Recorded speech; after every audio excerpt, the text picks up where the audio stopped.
Hello world, Dano here, stacking paper as always. And geez, today we have a review of Lord of Chaos by Robert Jordan, which is book 6 in the Wheel of Time series. And my goodness, we have hit the slog early apparently. So as most people know who are even somewhat interested in getting into the Wheel of Time, you're aware that most fans call this 4 book stretch from book 7 to book 10 as the slog, where just not a lot fucking happens and it's just boring as shit.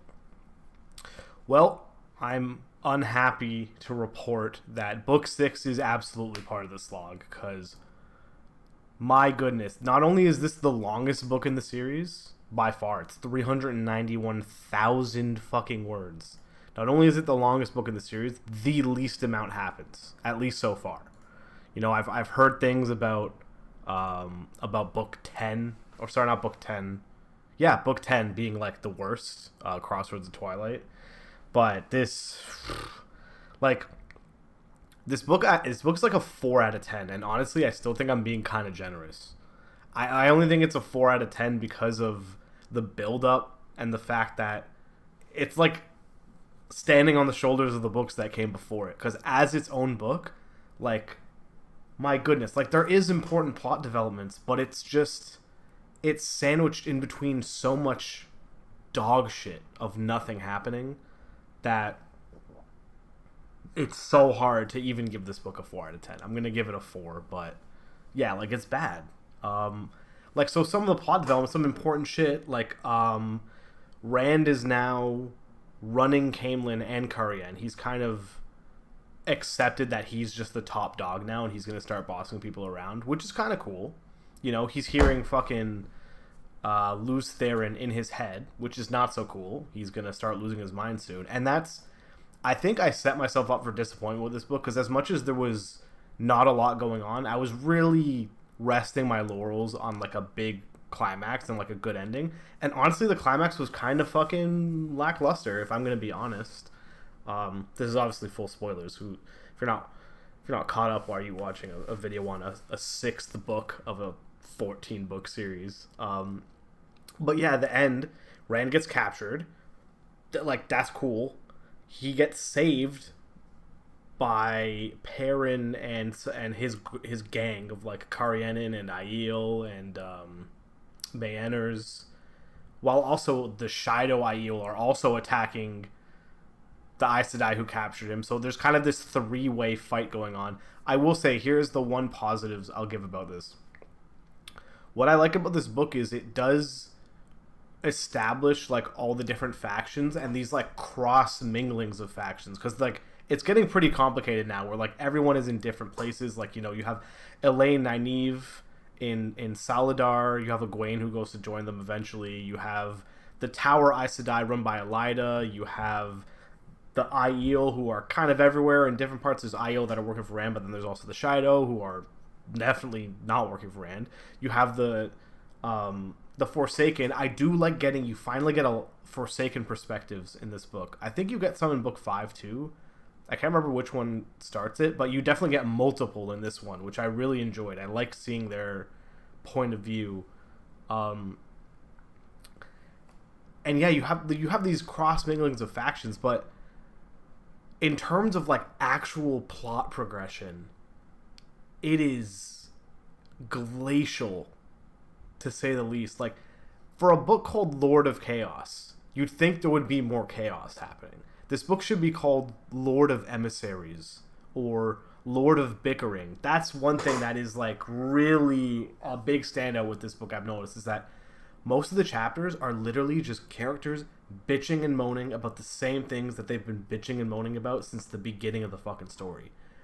Yes, we get it. There's all these relationship issues. Fael is super jealous.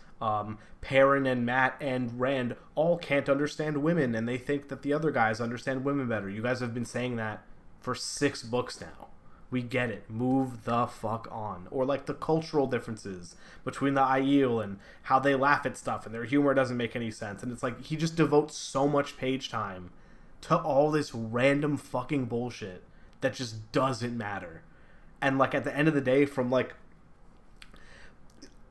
the beginning of the book to the end, for the large chunk of it, very little is happening. And then you have like some cool stuff here and there. You know, you have Nynaeve cures stilling. That's very important. You have Rand, who's now set up a school for men who can channel that Mazrim Taim is running. And like, yeah, that comes in clutch at the end where, you know, you open some gateways and a bunch of men who can channel show up and they do some crazy shit. They kill a lot of motherfucking people. But it just feels like too little too late, because it's like, man, where was the plot development throughout? Like the pacing was just so terrible. Like, it's just a bunch of people talking to each other the whole book. And I'm not saying there needs to be all these like crazy action sequences. I don't particularly like that much anyway. Like, I enjoy the slower moments where characters have time to like flesh shit out. The problem is when he's doing that with these characters in this book, they're just repeating themselves over and over and over again. And it gets so fucking monotonous, especially for a book this bloated. This book could have been 220,000 words. Easily. This book could have been 200,000 words. Instead, it's almost 400,000. You know?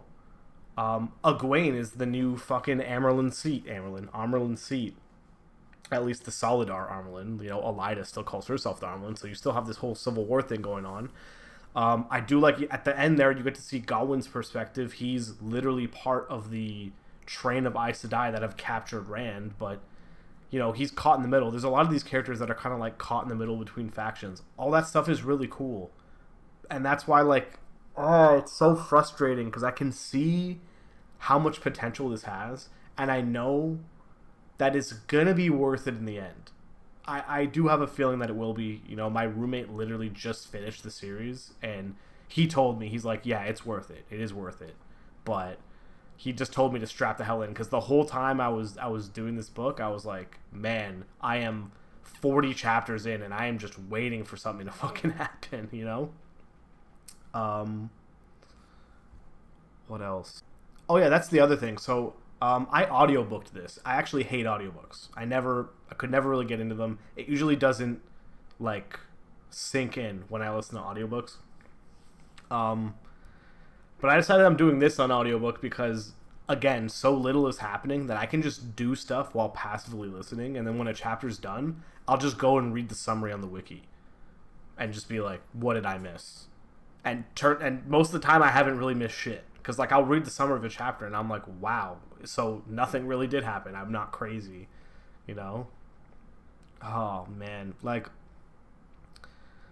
there's so much cool shit that could be happening. And I can see, like, this as, like, a setup book. But what is it a setup for? Because apparently the books only start getting fucking worse from here. So, you know, you have the setup of the Daughter of the Nine Moons. Like, yeah, the epilogue, too. The more plot development happened in the epilogue of this book, which was like a 10-minute chapter, by the way, in the epilogue of this book, than, like, the preceding, like, 30 chapters. It's insane. Epilogue is just a couple different short vignettes of people around. You know, you get the Shan-Chan rider who heard Matt mention the Daughter of the Nine Moons, so you know, a theory that I had kind of locked into place. I have a theory that, you know, Matt's going to marry the princess of the Shan-Chan. Which, I mean, it should be obvious, but the only other time the Court of the Nine Moons are mentioned is in Book 2. Way back in Book 2, when the Shan-Chan first land and they're talking. They talk about the Court of the Nine Moons.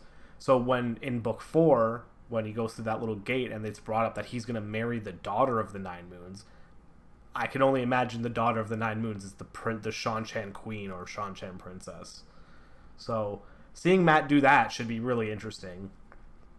Because, yeah, I think the Shan-Chan are sorely missing from the story, actually. I miss those characters, because they showed up in Book 2 and then haven't done shit since.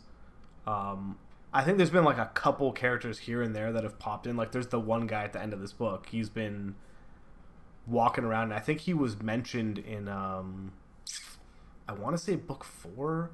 I can't remember. There's definitely a Shan-Chan that shows up in one of the other books, but it's so slight that I guess I don't remember much of it. But yeah, this fucking book sucks. There's really no nice way to put it. This book really sucked. And if I had to grade this book in a vacuum, like if it didn't have anything to do with any of the other books, which I mean it's kind of impossible to do because this book is all just built on all the setup from the previous books. But like in a vacuum, this book is like a fucking 1.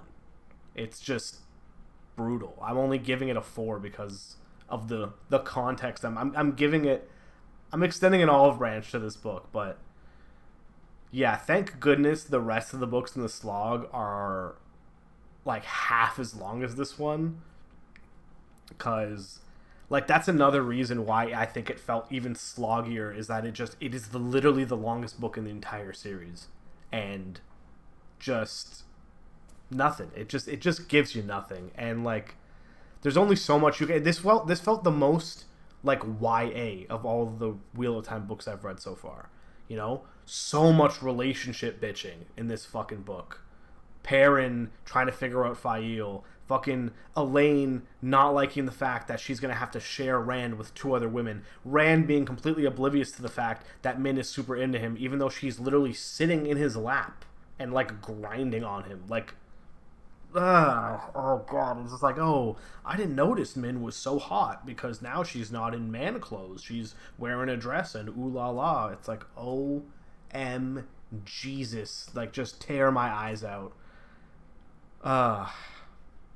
Anyway, so I don't know if this is a review, it's more of a fucking rant, but I don't care. Like, this, if this is what's gonna happen for the next like 4 books, so be it. But like I am gonna finish the series. I am committed. Like, so I've decided I'm just doing audiobook. I'm not buying these anymore. Like, I read the first 5 physically. I still have this 6th book, but I couldn't bring myself to physically read it. I think if I had to hold a book and read this, I probably would have DNF'd it, like straight up. And I don't even do that. I really don't DNF books. I'll just power through so I can bitch about it. But this one was so brutal that like if I was physically reading it, I don't know if I could do it. The only boon I'll give to the fact that I'm listening to it as opposed to reading it is that like I don't have to put in the mental strain to realize that I'm getting fucking hoodwinked. I could just have it passively happen and then read a summary and go, oh yeah, nothing did happen that chapter. Okay, cool. Oh man. Well, hopefully my next book review is more positive, but yeah, Robert Jordan, you did not cook with this one. Sorry to tell you, buddy. But until next time.